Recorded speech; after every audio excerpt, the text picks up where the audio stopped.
Saudara Presiden Joko Widodo meresmikan pengoperasian pesawat angkut strategis terbaru untuk TNI AU Super Hercules C-130 tipe J.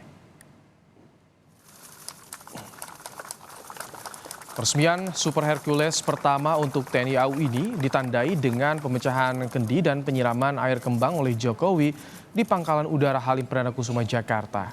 Selain satu unit yang dioperasikan hari ini, TNI AU akan mendapatkan 4 unit tipe yang sama dalam beberapa gelombang.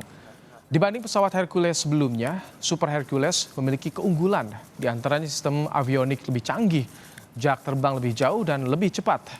Jokowi bilang di tengah keterbatasan anggaran, pemerintah berupaya memenuhi kebutuhan pertahanan, terutama alutsista.